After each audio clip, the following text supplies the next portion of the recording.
Form two lines on the double.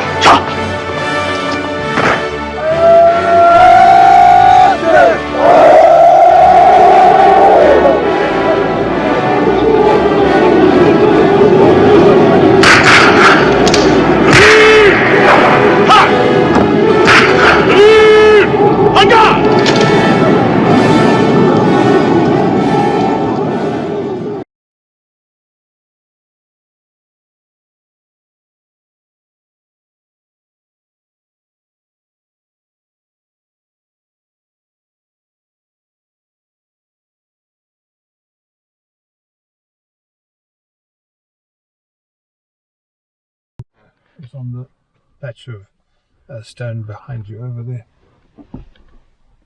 There's some remains, is there? No, they've all gone. But these are still here. Okay. Kambula. A British victory? Yep. Decisive. Very. 2,000 dead Zulus, 27 dead British. So the Zulus assaulted that pinnacle? Or? They did 3. Okay, well, let me tell you about it. Yeah. The Zulus are coming from there. See that in the distance there? Yeah. That's Zangwini. But they've just beaten the British at Luban the day before.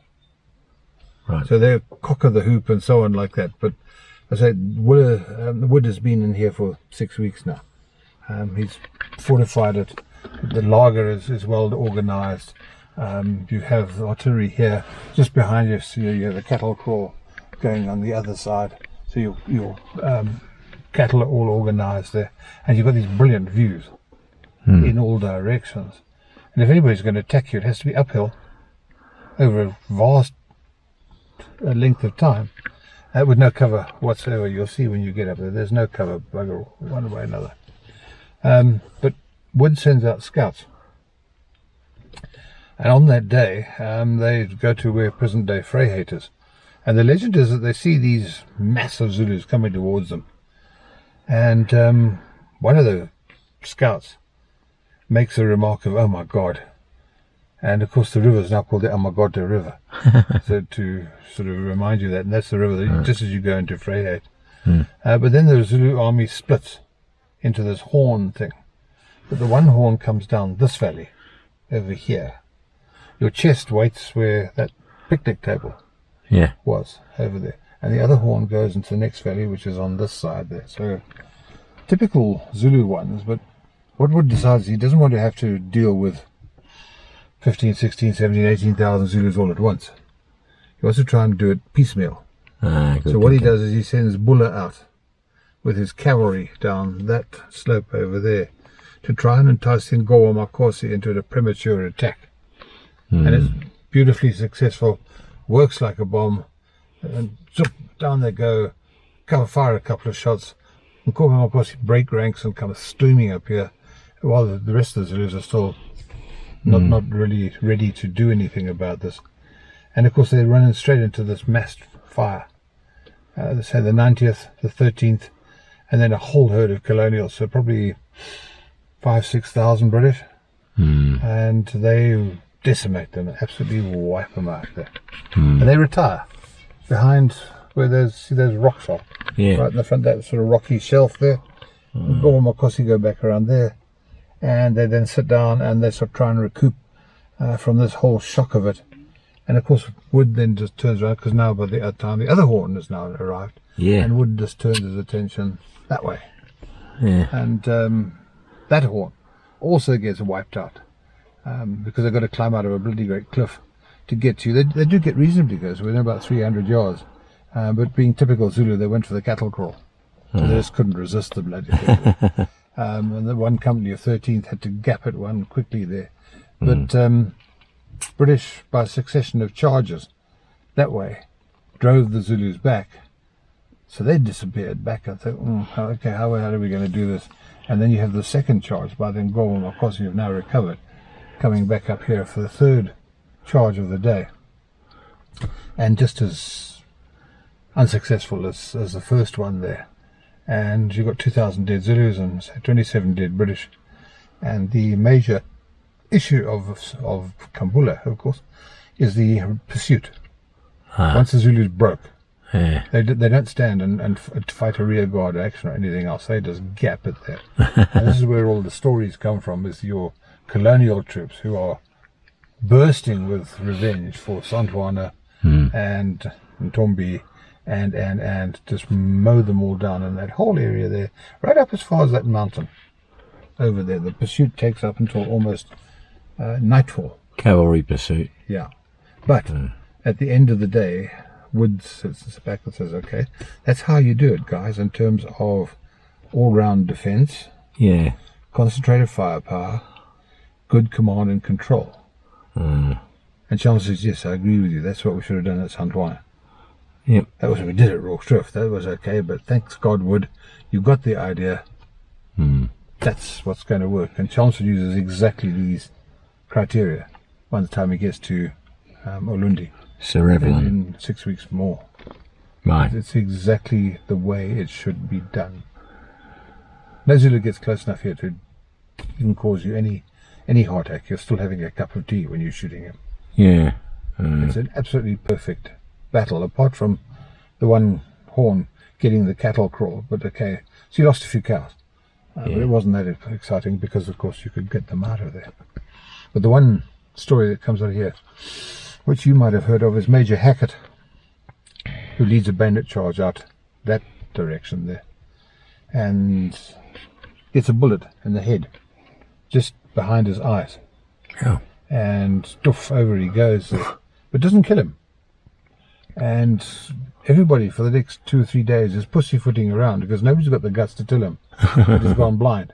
And he keeps on complaining about, why is it so dark? You know, where's the candle? Let's have some light. Let's see what's going on there. And the poor bugger eventually was told that he's blind. Yeah. Goes back home, and his brother is quite a wealthy landowner in Ireland, and he gets shot doing a pheasant shoot in Ireland. So again, nobody to look after him, and nobody really knows what happened to Hackett after that. He just an invalid who really having some bad luck there. But So- that's the story that everybody so- recounts as the Hackett story.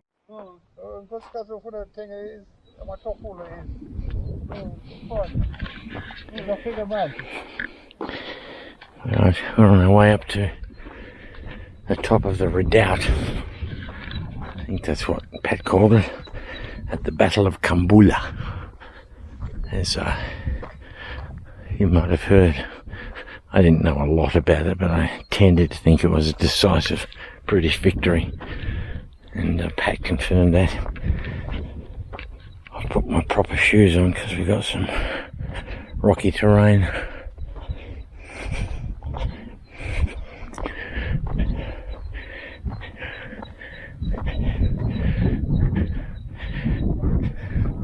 Pat said to look out when we get up here. There's nowhere for a Zulu Impi to hide, unlike Duana.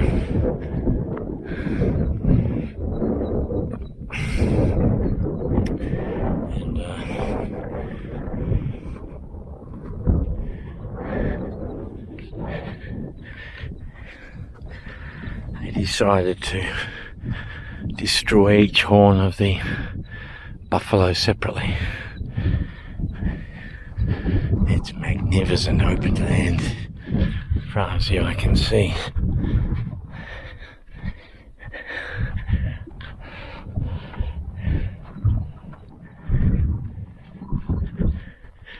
Some school kids, some Zulu schoolboys were walking past. Don't know what Pat said to them. He said there's a bit of a village growing down kilometre or two along the track. He said some of them used to come in if they saw Europeans here, would come and bring them things to sell. I don't know what sorts of things.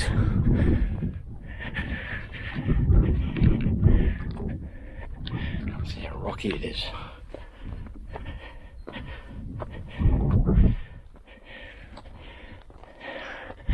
Not many come out here. Pat said that not many go to Ntombi Drift or Kambula. Only the diehards, which would be me.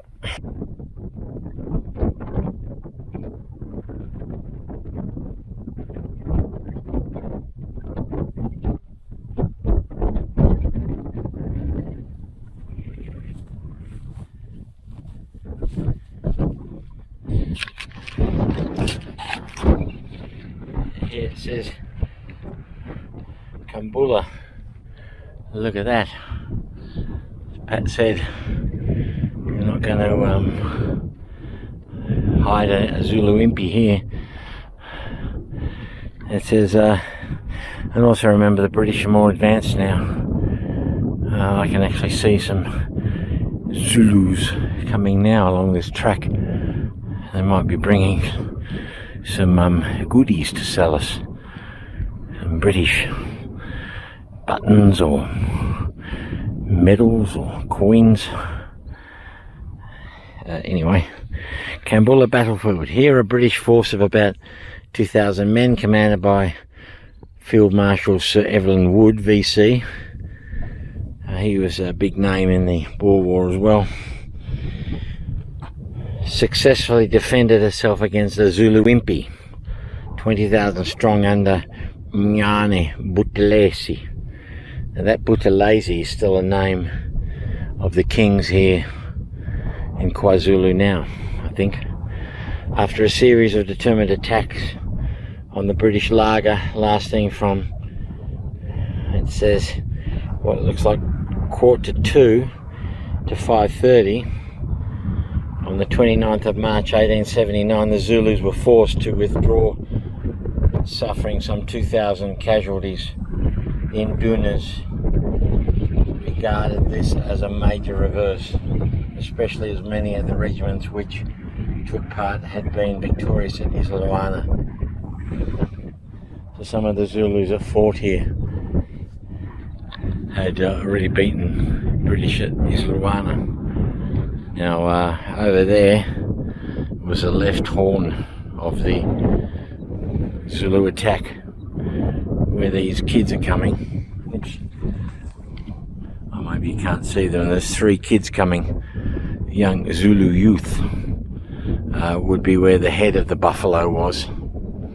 And then over there to that right, and what they say is that yeah, they crept around, they got to the cattle corral. Oh look, I've just noticed something.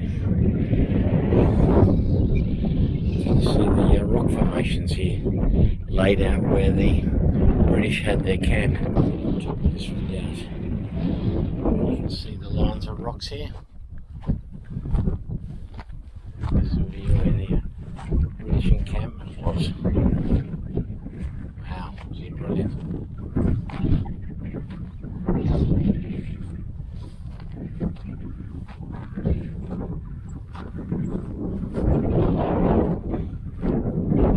There's a rock here.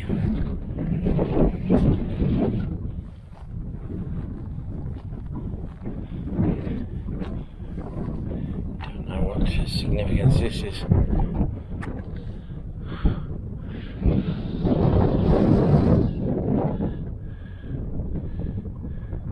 Oh, there were 2,000 British up here.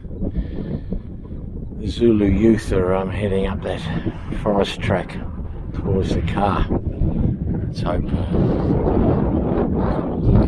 worse of people. Okay. It's well laid out. What's left, we don't know if this is original. Looks like railway right at the edge of the redoubt. There's a circle of rocks there, maybe where they had a flagpole or something. We're talking about 150 years ago.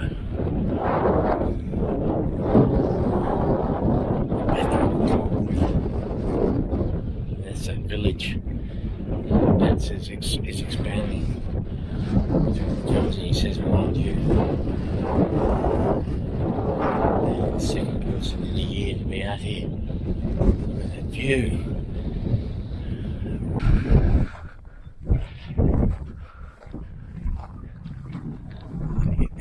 track here, which follows the wall of the redoubt.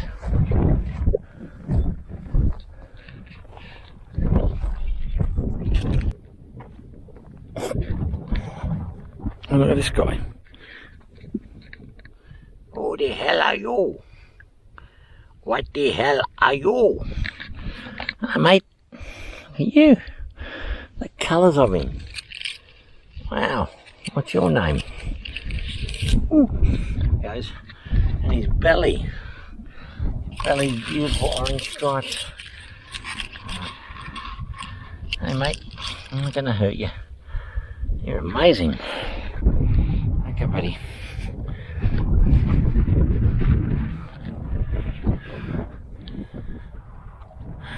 Alright, so we're walking along the edge of the hill where Sir Evelyn Wood and that's where the right horn came round here. And Pat says there was a cattle corral down there. Zulus couldn't resist the cattle. We know about Zulus and their cattle.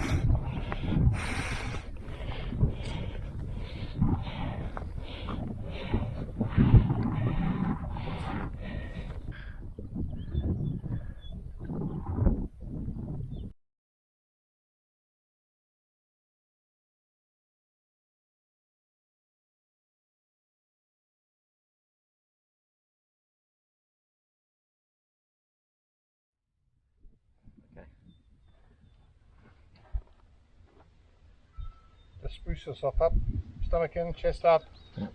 All that sort of stuff. Yep.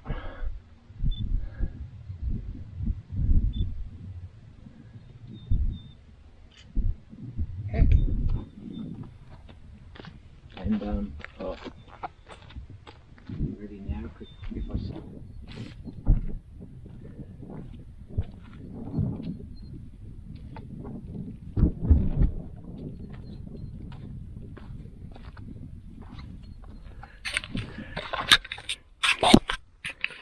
So the other part, I stood on the redoubt and told how the horns were separated and smashed by the British. But once the Zulu resolve was broken, as Pat said, they didn't hang around for a fighting retreat, they just hoofed it. And once the British saw that, they unleashed that name we've heard again and again, Sir Redvers Buller, to chase them. Far as we can see, the Zulus ran, looking over their shoulders with British cavalrymen with cavalry sabres hacking at them. Any lances, Pat? And probably as fire from the saddle as you point towards the muzzle level. Probably as many. The British also picked up spears as well, and used those as lances. Probably as many Zulu casualties assaulting the redoubt were inflicted on them fleeing, or more. Yeah. I think the Indunas, the chieftains, knew the gig was up after this encounter. These are very faded.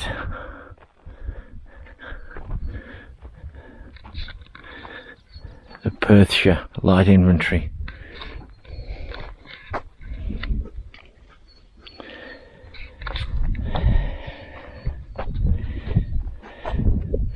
Killed at the Battle of Kambula, the 29th of March 1879, in the defeat of the Zulu army by the column of Sir Evelyn Wood, and the Captain Sandham died of fever. This is erected by the 2nd Battalion Scottish Rifles. So what are we looking at?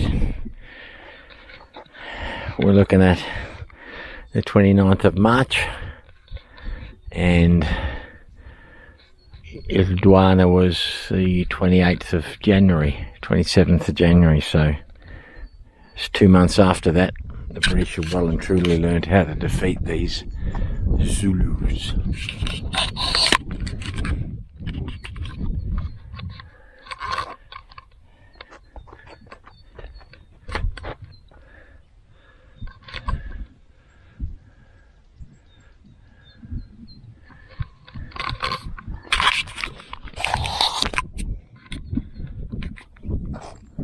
There's Albert's 13th Light Infantry.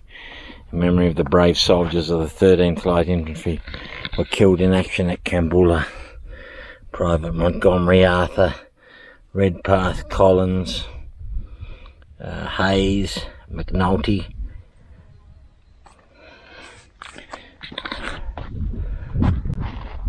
Oh, actually, yeah. Private Grosvenor, who gave his life saving that of a comrade. Was Grosvenor the VC? He doesn't appear to have got any recognition at all. Here's some relics of those kids. Don't know if you saw. I think I kept the camera running, I didn't mean to. But Pat was talking to some schoolboys just coming home from school. I asked them if they got any goodies to sell. They said they did, and they would meet us at the bus stop. Anyway, so that's where I was. I was up there on the fort. Pat pointed out where the laager was. There's the they would have tried to go, actually, yeah, there's the head, there's the body, that's the right horn. The body would have had to, well, I don't know if you can see it from here, but it's like that. The great end is like that.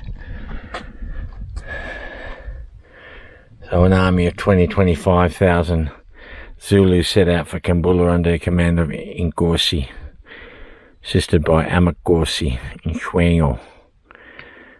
Just after 11 AM they came within sight of the British camp at Kambula, where Colonel Wood, Lieutenant Colonel Buller, there he is, a young man, troops stationed in 2 laagers and a redoubt.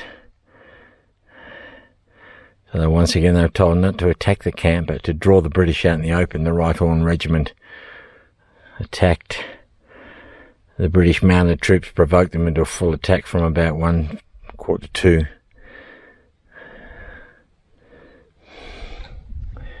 Left and centre horns launched an attack at about 2:15.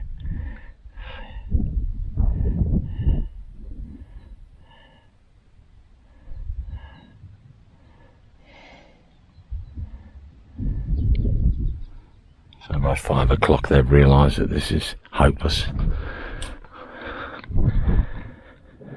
Lieutenant Frederick Nicholson. He was in charge of the artillery. Royal Artillery. Mortally wounded. I can't quite read this. Memory.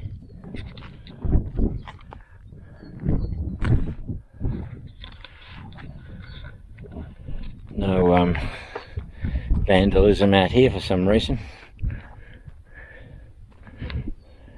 which is nice. Very lonely.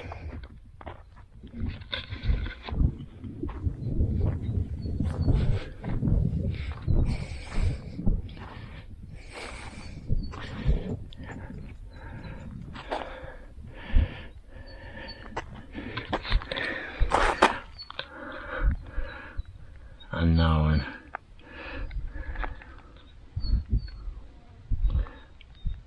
Unknown something. It's very hard to read. Unknown. Can't read.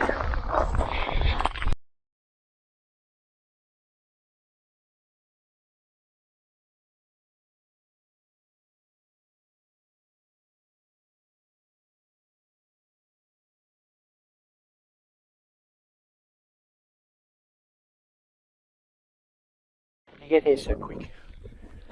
What you got? Bullets. Polo winning Queen. Or bullet. There's look bona fide, Pat. What have you got? Bullets. Look at that. You found here.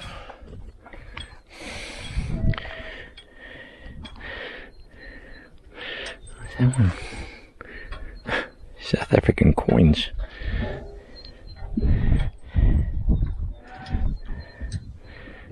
You sell.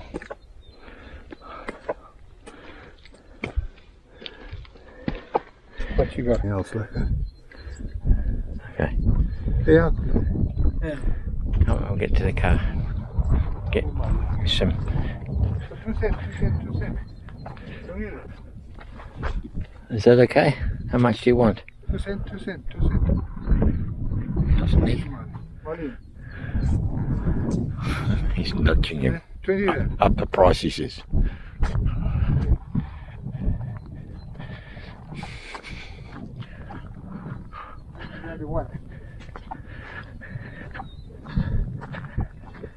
These kids, I don't know how they got here so quick. We just saw them 5 minutes ago, it seems.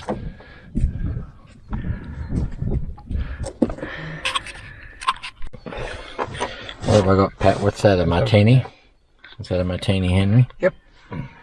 That is. Soft, sort of. You see the rolled broth. Yeah. Very, very soft. It's almost like cigarette paper. Yeah. And that's one of the reasons why they reckon it used to jam. Because when you extracted it, the cartridge would tear off. Okay. And you then have to dig the rest of it out of it. What's that, a mini ball? I don't know. It's too small for shrapnel. I don't know what it is, quite frankly. Okay. Just something the kids found. It's a very small caliber rifle. It feels like lead. Yeah, it is. So is that the end of that shell, is it? Yeah, that's the bullet. That's what's come out of there. That's a martini, yeah. Right. Once again, it's got a lot of weight. If that hits you, 480 grains. If it hits you, you're going to fall down, that's for sure. you're not getting up again. What's this? That looks like a grommet from a tent. Oh, okay. And that is a different shell. Looks from a different caliber. Excuse me. Yeah, it's much smaller, isn't it? Very much smaller. With the same type of round. What the hell would that be?